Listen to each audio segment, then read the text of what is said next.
let's go into our current DCU rankings. Obviously, about the 4 projects we talked to. I'm going to throw this to you first. Go worst to first.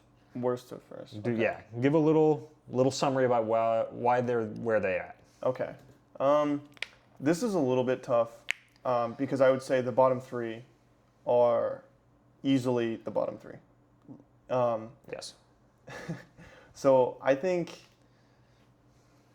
I would have to go Creature Commandos And last? in last. Okay. And the reason I put it there is Creature Commandos feels kind of like an anthology series Yep. where each episode is a backstory for one of the different characters. But I feel like in doing that, none of the characters come together at the end and none of them grow together. You just have a season of origin stories and then the show just ends. Okay. And I feel like, as far as plot goes, that's just, you lost me completely. There's no plot. Yeah. It's just backstories. I didn't think it was. Yeah. And so that's why I put it at the bottom, because it just feels like the most disjointed to me and the most out of order. I think after that, I think I have to put Supergirl. Yeah. I was shocked it wasn't last place. Yeah. Maybe there's a little bit of recency bias, and that plays a factor. Yeah. But continue. But yeah, I mean, for the reasons we already basically listed, I think Supergirl kind of fails to emotionally get you attached. It failed to entertain me. It failed to look good. I mean, like some really awful movies look really beautiful, and it didn't even do that. Yeah. And that one I was expecting not to be very good, and so when it happened, I feel like I was less angry and upset and more like, why, Yeah. Yeah. And then I think pretty obviously at this point, Peacemaker Season 2. Yeah. I think Peacemaker Season 2 took a direction that I just really didn't like. No.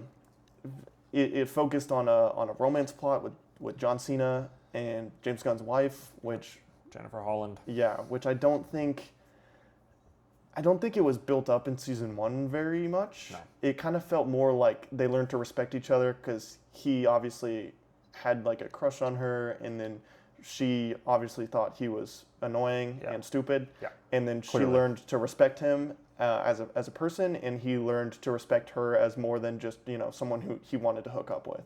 Yep.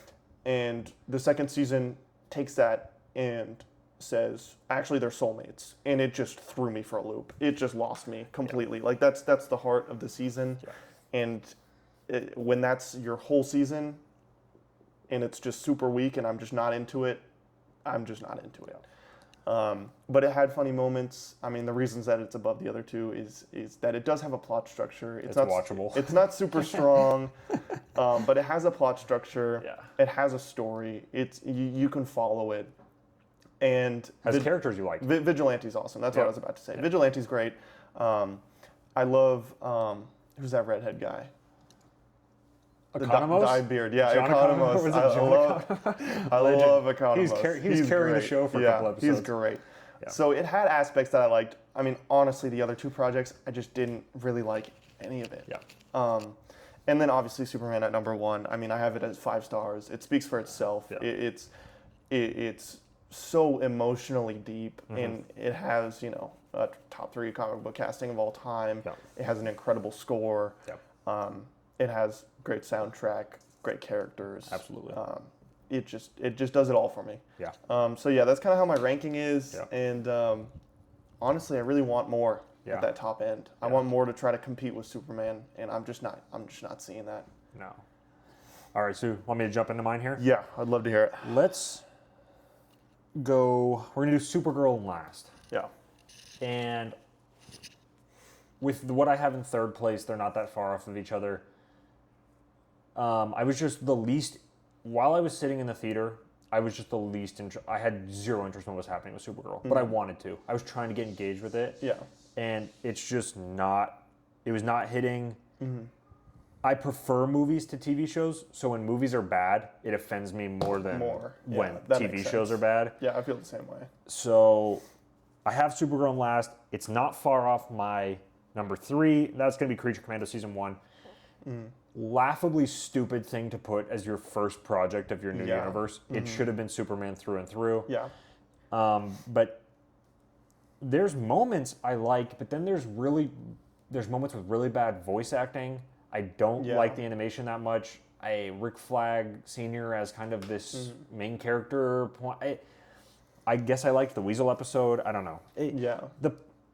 It's not very good in my opinion. I think people got way too excited about it. It didn't work for me, that's for sure. I'm going to have that at third. Moving to number 2. This one's actually heartbreaking for me. It is Peacemaker Season 2. Peacemaker Season 1 is one of my favorite seasons of television ever. So this isn't like me harping on a show like, you guys suck. No. Yeah. I love that show. We watched it together when it came out, obviously. Yeah. No, we were dying every week to watch the next episode. Every week. Loved the entire show. I rewatched the entire thing in one day last August before Season 2 came out. And I was just like, fell in love with it all over again. Yeah. So then Peacemaker, and you and I were worried about Peacemaker Season 2. The trailers were not good. They were also really late. They were really late. They were really ugly. Yeah. And they did not look good. And that was worrying. Well, and when it got revealed that it was a multiverse plot, that was like very confusing direction. So, and then the second season comes out. People like to say it's a good season with a bad finale. I like to counter that point saying it's a really bad season with a really horrible finale. Yeah. And it actually really hurt. I love John Cena. I actually think he's developed into such a great actor. Like we talked about Economos. I wish we had more Vigilante. He's way better in the first season. It kind of feels like they forgot about him at parts in the second season. But that one hurts me. That one hurts for sure. Yeah. I was really, we had to wait 3.5 years for Peacemaker Season 2. That's a long time. That one hurts. And then to go in the top spot, this is a top 3 DC movie for me of all time. Only behind The Batman and maybe The Dark Knight. I love this movie. I think David Cornsweet is one of the greatest castings I've ever seen in my entire life. I think that it has some of the best comic book movie scenes I've ever seen in my entire life. Yeah. People like to say it's overstuffed. I like to think it's just an exciting jumble of awesomeness, I think every time I rewatch it, that just gets like clear and clear. Yeah. Maybe it was a lot on the first watch. It wasn't for me. I give it five stars on my first watch. Yeah.